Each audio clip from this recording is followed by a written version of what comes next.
Londres, 1888. Vivía el terror y la leyenda por un tipo llamado Jack. Un simple apodo dado pues su verdadera identidad nunca fue confirmada. Muchos lo conocerán por cómo lo bautizaron los medios de comunicación de la época y toda la literatura que inspiró. Jack el Destripador, un asesino destacado e irrastreable, cuyo modus operandi estuvo caracterizado por cortes en la garganta. Era inteligente y calculador, pero sus mórbidas tareas no tenían un fin, sino su misma autosatisfacción y ya. El poder mofarse de la policía mandándoles cartas donde él mismo se burlaba de su incompetencia y que no lo pudiesen atrapar. Era solo el juego del gato y del ratón, un juego de vanidad y ego. Pero, ¿y qué pasa si te digo que en México existió nuestra versión de Jack el Destripador? ¿Me lo creerías?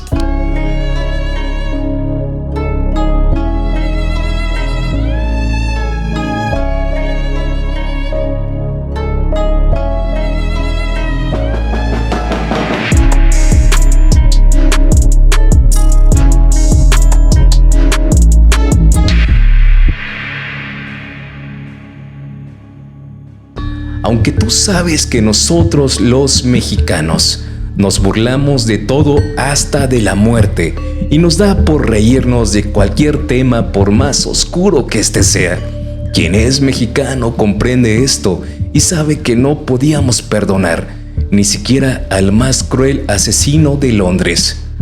Así nace en Guadalajara, Jalisco, la leyenda de Juan el Sacatripas. ¿Suena a algo que es mentira o piensas que es un invento de la actualidad para causar polémica? Pues no, este hombre existió y con él arrastraba a su hijo. Era un negocio familiar. Pero que por lo contrario a Jack, Juan sí tenía una misión. Harto de las injusticias y el desequilibrio y la falta de igualdad de clases sociales en Guadalajara de aquella época, Juan se desquició y tomó el enfermo hábito de matar o sacar tripas con un cuchillo para quitar el dinero a los ricos y regalárselo a los pobres. Esa es la versión corta. Ahora analizaremos la versión larga. Dato interesante, quizás estamos hablando del primer superhéroe no reconocido de Guadalajara, Jalisco, y mira que busqué información y casi no hay nada en la red. Veamos un poco de su historia. Generalmente, cuando leemos del pasado de nuestra ciudad, la mayoría de las veces los textos narran su belleza y describen muy especialmente la tranquilidad que reinaba en aquellos días. Pero esas afirmaciones no son del todo ciertas. A mediados del siglo XIX, Guadalajara era habitada por 80,000 almas que distribuidas en los barrios del Carmen, San Francisco, San Diego, San Juan de Dios, Mexicalcingo, Santo Domingo, Analco, además el santuario El Retiro, la Capilla de Jesús y el Carrizal comenzaban a ser poblados de manera irregular por gente humilde que arribaba a Guadalajara en busca de trabajo. El viejo barrio llamado El Carrizal era una zona totalmente abandonada y por lo mismo era el escenario preferido de muchos delitos. Aquí se organizó una afamada banda de malvivientes que capitaneaba un sujeto llamado Juan, a quien apodaban el Sacatripas, junto con su hijo a quien llamaban el Tata. El barrio del Carrizal. Este barrio era muy peligroso, era muy interesante de la Guadalajara antigua, pero de las orillas, los perímetros poco conocidos, poco transitados, pero quien se atrevía, colindaban los terrenos con la penitenciaría de Escobedo. Quiere decir que aquí había mucha indigencia, mucho vago, mucho robo, pero principalmente muchas muertes, pues era la parte poco conocida de esa Guadalajara, por eso era poco recurrente. El barrio se localizaba en los terrenos de lo que fue la hacienda de Agua Escondida, al suroeste de la ciudad, al sur del ex convento del Carmen, entre las calles de Prisciliano Sánchez, Miguel Blanco, Leandro Valle, Libertad y La Paz, y al poniente, más allá de la calzada Federalismo. Las viviendas estaban diseminadas entre arbustos y carrizales que le dieron su nombre. El lugar era tan peligroso que los guardianes del orden evitaban entrar en él por temor a ser agredidos. Existían un par de tiendas que fungían como centro de reunión de los delincuentes, el Toro de Once y la Canela, en donde el Sacatripas era el líder indiscutible. Diestro con el manejo del cuchillo, nunca daba paso atrás. El sujeto era despiadado, no dudaba de sí mismo y al menor movimiento o que su víctima opusiera resistencia, su navaja inquieta traspasaba cualquier voluntad. No había forma de enfrentarlo. Él caía en un estado de trance, decían, no era un desquiciado, no disvariaba como poseído, él tenía todo claro, debía hacer justicia por la gente de bajos recursos, que sufría y que padecía su suerte en aquellos peligrosos barrios. Esta singular banda, principalmente el padre y el hijo, robaban a los ricos y repartían sus adquisiciones entre los pobres y los muy necesitados. Ladrones que con el tiempo fueron muy queridos por todos los del barrio, pues con sus acciones malas para unos eran muy benéficas para ellos. Siempre sintieron un gran respeto y admiración por el loable trabajo que ejercía la banda. Juan el Sacatripas fue un cruel asesino que disfrutaba de matar a sus víctimas después de robarlas. Esa es la verdad. Y como es natural, fue buscado por largo tiempo por las autoridades hasta que, en un lamentable día, se vio frente a frente con la ley y el hombre, enfurecido, empuñando instintivamente su fiero cuchillo, no fue rival ante las armas de la policía. Sus conocidos, los vecinos, la gente que tanta ayuda recibió de él, observó incapaz de hacer algo. ¿Cómo es que Juan el Sacatripas fue ultimado a balazos? Las personas en condiciones normales aplauden la caída de un asesino, pues da esa sensación de justicia y de libertad. Pero no sería el caso de Juan. La escena es contradictoria y confusa. Pintaba a una comunidad triste y confundida, mas sin embargo aún quedaba su hijo Mónico, quien se convirtió en el nuevo rey del barrio. Pero Mónico no era un asesino a diferencia de su padre. Robaba a gente pudiente y repartía el botín entre las familias pobres del Carrizal. Cuando se crea entonces la capilla, se crea en honor a un personaje que en esencia seguía delinquiendo, seguía robando, pero solo robaba a los que más dinero tenían. ¿Cómo es eso? ¿Cómo vas a definir que tenía dinero para poder robarlo? Bueno, porque también ingresaba a las fincas vecinas aquí en el entorno barrial, robaba, pero afortunadamente para los humildes, para los pobres y los más necesitados, lo repartía. Pasó tiempo, este personaje fue tan conocido, fue tan popular en el barrio El Carrizal, que el Carrizal tomó otra perspectiva histórica. Pero como todo en la vida, lo bueno no es para siempre. Y las acciones de los que toman justicia por sí mismos siempre serán penadas bajo el criterio de unos cuantos. La policía lo buscó hasta que logró eliminarlo. Y nuevamente se repetía todo. El barrio se dio por enterado y la voz se corrió por toda Guadalajara. Un hecho que no acabó con la pequeña nota roja de los periódicos locales, o que se perdiera con los chismes y los rumores que se extendieron hasta el último rincón de una ciudad en crecimiento. Esto fue sin duda la dinamita que por aquella época diera forma a su leyenda. A partir de ese horrible suceso, aquellos que recibieron sus favores, que fueron muchos, principalmente familias muy pobres, en memoria de aquellos buenos ladrones, Sí, exacto, así les llamaban, y en forma de agradecimiento, todos los días les encendían velas y algunas lamparitas con aceite de coco en el lugar de la ejecución. Y es irónico que quizás, y si vives en Guadalajara, ya has pasado muchas veces por ahí y nunca te enteraste. Paso a paso, nos encontramos con el lugar de la caída de Juan el Sacatripas, el Robin Hood y maestro carnicero del Carrizal, el contradictorio por ser bueno y despiadado, pero presente en los corazones de quienes no olvidaron su incondicional ayuda, pues la gente nunca le tuvo miedo. Esto dio como resultado el nacimiento de una pequeña ermita que contaba con un altar, que con el tiempo fue visitada por un gran número de personas para solicitarle su ayuda como si se tratara de un santo. Las personas comprometidas con el pseudo santo vengador cada vez agregaban más y más al humilde altar. Como podían iban construyendo y adornando la ermita hasta que por fin se convirtió en una capilla que recordaba su memoria. Pero este personaje pasó a la historia todavía más, porque al considerarlo mucha gente necesitada como un santo que todo el mundo esperaba, porque era muy dadivoso, no se quedaba con nada, robaba tanto pero repartía a tanto y a tantos, que fue reconocido prácticamente como un santo. En base a eso, de acuerdo a la crónica, en primera instancia, pues se dedica una capilla en el punto donde sería muerto, sería asesinado, y es justamente el espacio entre la calle del hospital y de la capilla.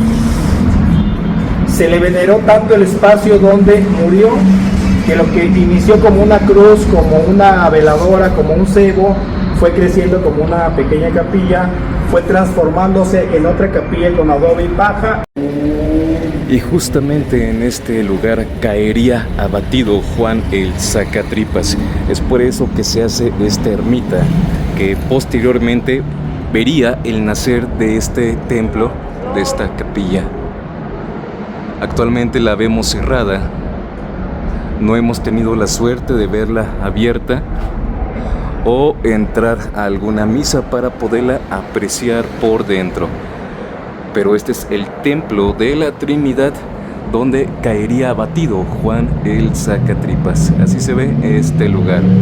Pues sí, pasó que el cura del templo de Mexicalcingo, don Agustín Beas, determinado a terminar con esta lamentable costumbre, avisó a las autoridades eclesiásticas que, enteradas de la situación, decidieron actuar para acabar con aquel culto que consideraban sacrílego.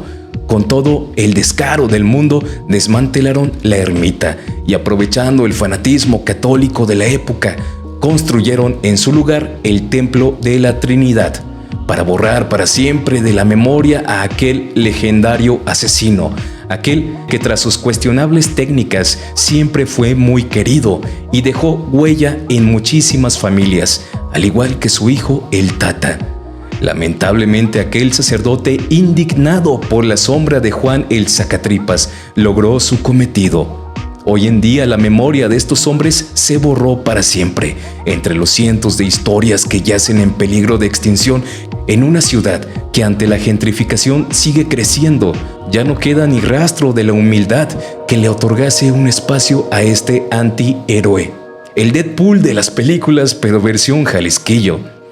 Al pasar de los años, el Carrizal fue urbanizado. A principios del siglo XX, desaparecieron las casas, los carrizales y malvivientes para dar paso a una serie de manzanas que respetaban la traza original de la ciudad.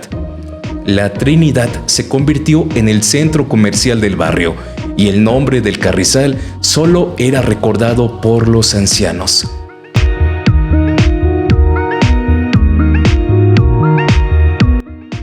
Y amigos, estamos en la Casa de los Clavos y queremos saber, por medio de las cartas, un poco más de datos sobre Juan el Sacatripas. Para eso pues está nuestro amigo José, que nos va a orientar por medio del tarot para sacar un poco de información extra. Vamos para allá. Mira, en esta ocasión vamos a utilizar la baraja española, pero vamos a hacer una tirada específica de cuando no tenemos ninguna información de la persona por la que queremos preguntar. Entonces, principalmente las mismas cartas nos van a dar cuál va a ser el consultante para poder indagar acerca de la persona que estamos buscando. Entonces, de manera al azar, la primer carta que nos represente o que nos saque a algún hombre es la que vamos a utilizar. En este caso, a veces es un poquito tardado, pero en el momento en el que aparece, es el consultante que vamos a utilizar. Mira, aquí está. Es él, escondido, siempre se escondía y tenía una manera de escabullirse muy fácil y muy rápida. Y les voy a decir, fue un hombre joven, súper moreno, muy moreno. Lo vamos a poner ahí y vamos a empezar a barajear las cartas. Y efectivamente, nos está diciendo que esta persona se cambiaba el nombre o se hacía llamar como por alguien más, como para poder confundir a las personas, pero en realidad es él. Entonces aquí nos está hablando que sí, efectivamente es el significador que empezamos a utilizar para dar inicio a la lectura. Entonces puede ser que Juan solamente sea un seudónimo. Sí, o que él se haga llamar así. Incluso puede ser que hasta en su apariencia como que trataba de cambiar o de ser diferente, como que traía, las cartas me dicen que como si él trajera una máscara, pero esto lo podemos tomar como un sentido, digamos, como no real, pues, como un sentido figurado. Llegó a acumular bastante dinero de todo lo que hizo, Estas cartas nos hablan de su posición económica y de su casa, y pues nos dicen que sí, por ahí hubo muchísimo dinero, muchísimo movimiento de dinero y sobre todo copas. Eso significa que la copa. La manera de tomar o de divertirse o de, pues no sé, de andar en fiesta. Eso es lo que nos está diciendo. Era muy pachanguero. Más que nada como tomador. Lo tenemos presente en este momento, se está haciendo presente en la interpretación de la lectura, porque si se distribuyen las cartas y no falta ninguna, quiere decir que la persona se está haciendo presente en este momento. Si te fijas, las corté las cartas y las distribuí y todas quedaron exactamente del montón que tomé, exactamente todas quedaron acomodadas con 3 cada montón.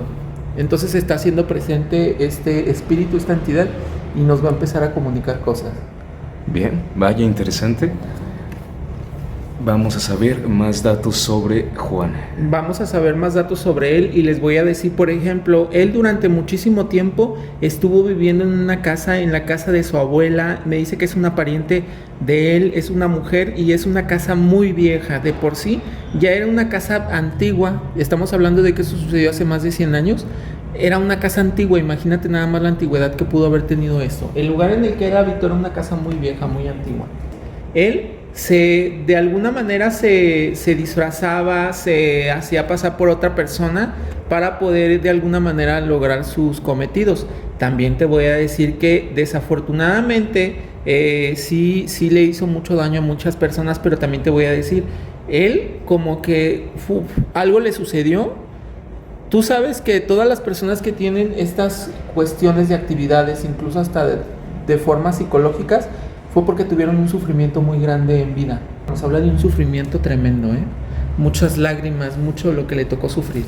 Y por eso es que también él se convirtió en la persona que fue. Sí, fue un detonante, vaya. Exactamente. Y pues bueno, mira, te voy a decir que también estuvo ayudado de muchas personas. Sí hubo muchas personas a su alrededor. Él tuvo una vida cómoda, una vida fácil en el aspecto de que obviamente tenía retribución de las demás personas a las que ayudaba. Y es curioso porque también se menciona en la investigación que él tenía una banda. Era una banda de personas. Probablemente sí, porque estoy viendo que a su alrededor, mira, el que haya aparecido el caballo de copas, el caballo de oros, y oros quiere decir que a su alrededor estaba protegido. Incluso mira, esto significa una sonrisa. Entonces estaba apoyado por muchas personas por ese lado, y tenía la simpatía de ellos. Exactamente. Y pues bueno, es obvio que pues al haber movimiento de dinero y económico, se ven mujeres. Efectivamente nos está hablando de su forma de vivir, de su entorno, y obviamente aquí nos dice que en el día, sus días de él era como de reunirse con personas, platicar de negocios, pero sobre todo sí puedo decir que ayudara, aunque no eran las formas o las maneras, porque desafortunadamente sí hubo bastante daño para que pudiera hacer esto. Y mira, llegadas de dinero, pero ese era un dinero oscuro. Esto habla de oscuridad, entonces era dinero sucio, podemos decir. Esto nos habla de que él estaba acompañado, y no precisamente porque estuviera protegido por ella, pero me dice que él estaba protegido, acompañado con la muerte. ¿Por qué? Porque sí hizo muchas cosas muy pesadas. Habla de muchísima gente que desafortunadamente falleció gracias a él. Hay algo que lo dejó atado a esta existencia, porque en realidad me dice que está atado. Y me habla de algo que pasó a la hora de pasar hacia el otro lado. Incluso me dice que fue como muy fuerte o muy despiadada o muy fea su partida, su muerte. ¿Podemos afirmar que él no trascendió? Exactamente, no trascendió. Y mira, sí está esta situación muy pesada. ¿Por qué? Porque desafortunadamente sí hubo muchísimo sufrimiento de por medio, muchísimo dolor, pero sobre todo hay un karma muy pesado. Incluso te puedo decir que muchas de las cosas que hizo las hizo como con los efectos de algo. Desafortunadamente, y aparte como ya tenía la habilidad de hacer este tipo de cosas, es muy complicado. Te puedo decir, por ejemplo, que ahorita se ve muchísimo sufrimiento a su alrededor, porque todo lo que aparece como copas son personas. Todo lo que estás viendo tú como copas son personas. Entonces nos habla de que está en un lugar donde hay mucho sufrimiento y hay más personas con él. Está como penando. Está como penando, independientemente de que de repente se empezó a desarrollar una especie de culto, ¿eh? Sí. Porque sí te voy a decir que sí alcanzó a acumular indulgencias, que a lo mejor la gente le rezara, la gente le dijera, la gente pidiera por él, le ayudó, pero desafortunadamente también hubo mucho daño aquí. Y sí, lo estamos viendo rodeado de copas. Esas copas son personas. Aparece gente de su casa. Todo lo que tenga que ver con copas habla de la familia o del lugar en el que está habitando. Aparecen personas, son copas y mira, curiosamente el que salga el 6 de oros, habla de una pobreza muy fuerte, y en este caso nos habla de una pobreza espiritual. Entonces podemos decir que esta situación sí fue como fue terrible, fue algo que pasó. Y no hay como, incluso te puedo decir que a pesar de que ya pasó muchísimo tiempo, esto aparece como si estuviera pasando en este momento. O sea, es como si estuviera atrapado en esta dimensión, ¿no? Reviviendo estos momentos. Es un sufrimiento continuo. Vaya. Incluso, mira, te puedo decir, porque me lo están diciendo las cartas, que al final le pasaron una máquina por encima. ¿Una máquina? Ajá. No entiendo muy bien esto, ¿qué significa? Que puede haber sido, vamos a suponer que a lo mejor ha de haber sido algún coche o algún trascabo, no sé, le pasaron por encima. Fíjate nada más. Lo hicieron pedazos. Uh-huh. Quizás a su cuerpo, ya sin vida. Como para terminar de rematarlo. De hacerle daño. Cuánta crueldad. Muchísima, pero ¿sabes qué? Fue un odio acumulado, ¿eh? El templo aún existe, tapando con piedra la leyenda de Juan el Sacatripas. ¿Tú sabías de esta historia? Y espero que te haya gustado este video. Recuerda apoyarme suscribiéndote a mis canales Detectando y Detectando Paranormal. Y espero verte pronto. Hasta luego, detectoristas. All these thoughts are too negative. I don't wanna get lost in the sedative. Gotta show 'em what I got, I'm competitive. You know I'm